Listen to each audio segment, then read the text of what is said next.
Au sommaire, Grand Cru Freun, le domaine Ebelin-Fuchs, un petit objet esthétique et pratique. Et pour finir, nous irons en direction de la Bourgogne pour un givry blanc. Et donc je découvre le Grand Cru Freun, ça vient de Zellenberg. Et ben, je ne connaissais pas la commune non plus. Alors, petit village du vignoble, pas très loin de Rigvir. Et effectivement, le Grand Cru Freun se situe sur le Zellenberg, sur la totalité, 14 hectares 60. Et pour information, Zellenberg vient littéralement du nom la cellule sur la colline, du fait qu'au IXe siècle, ce sont des moines qui sont venus défricher la colline du Zellenberg. Et par la suite, la cellule s'est agrandie, est devenue une ville forte, avec la construction d'un château. Et malheureusement, après la Révolution française, en 1791, le château a été détruit. Vous avez une autre anecdote concernant le Freun. Oui, très particulière, parce que le Freun, au départ, s'appelait le Schlossberg. Et le Schlossberg, quand on a voulu inscrire sur la liste des grands crus en 72, il existait déjà un Schlossberg, le Schlossberg de Kinsheim. Et donc, ils n'ont pas été autorisés à garder le Schlossberg, ils n'ont gardé qu'un. Soit dit en passant, par la suite, il y a eu 3 Altenberg en classement dans les 51 grands crus, mais eux, ils n'ont pas eu le droit. Donc, ils ont dû trouver un autre nom, et du coup, ils se sont appelés Freun, parce qu'il y avait un vigneron qui avait déjà le nom Freun dans ces lieux-dits et avec un nom d'usage, parce qu'il faut un usage assez ancien pour pouvoir justifier le nom du Grand Cru Freun. Donc depuis, Schlossberg s'appelle Freun. On y trouve quoi? Tous les cépages du vignoble alsacien?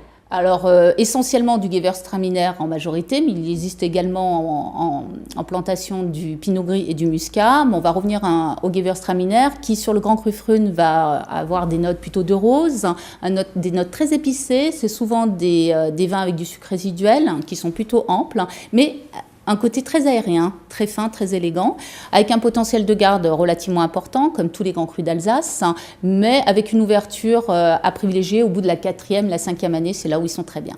Et vous avez évidemment un petit chouchou, un domaine à nous conseiller. Un chouchou, alors c'est le domaine Ebelin-Fuchs. On a rencontré Christian Ebelin, qui est un vigneron en biodynamie. On regarde.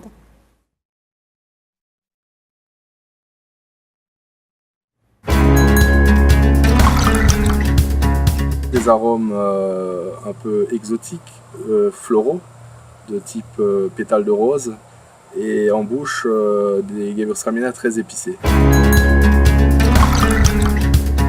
Je pense que pour moi, le plus beau millésime a été 2015, donc un millésime très abouti, avec beaucoup de maturité, mais qui a également gardé une belle fraîcheur, certainement parce que accompagné aussi d'une belle salinité. Ça a donné un vin très, très ample, très riche et très persistant. 2005, parce qu'en fait, c'est une vigne qu'on exploite depuis une petite vingtaine d'années, qui a donc été conduite en biodynamie, et je pense que 2005 est un millésime où notre travail a commencé à porter ses fruits. Et comme chaque jeudi, Valérie, il y a des objets improbables qui font... Alors tout le plateau se demande ce que vous tenez en main. C'est le thé d'achat ce soir, je crois. C'est une planche en bois, comme vous l'aurez constaté, en bois exotique, très joli bois. Alors de quoi s'agit-il? C'est un hygiaphone du Moyen-Âge. Je ne sais pas si ça existait. Non, c'est le skateboard de Clément. Alors il s'agit d'un pont, un pont à baignoire. En fait, vous posez... Ah oui. C'est pour ça que vous ne vouliez pas l'essayer avec notre invité tout à l'heure. Bah oui, on voulait l'essayer. J'ai dit ça ne sera pas possible. Donc là, c'est pour mettre le livre. Pourquoi je vous présente celui-ci? Parce qu'il a une particularité, une relation vraiment intéressante au niveau du vin. C'est qu'il y a l'emplacement pour mettre le verre de vin. Donc vous prenez un bain, eau chaude, un bon bouquin, un bon verre de vin. C'est l'objet détente, plutôt sympa. Et en plus, il est assez joli. Voilà. C'est l'objet. C'est pour moi, comme c'est sympa. Je viendrai l'essayer chez vous. Votre coup de cœur happy pour terminer. Alors là, nous allons en direction de la Bourgogne. Nous partons dans la côte chalonnaise et c'est un givry blanc. Le givry existe sur les villages, donc givry village et givry premier cru. Il n'y a pas de grand cru en givry. C'est majoritairement plutôt un vignoble à rouge puisque c'est 237 hectares plantés en pinot noir et seulement 44 hectares plantés en chardonnay. On est sur le domaine Rago, on est sur un millésime 2016. Le nez est très ouvert sur de la fleur blanche, tilleul, acacia, aubépine, avec des notes d'amande et de vanille. Le bois est un peu marqué parce que l'élevage, ça reste un vin qui est jeune, c'est un millésime 2016.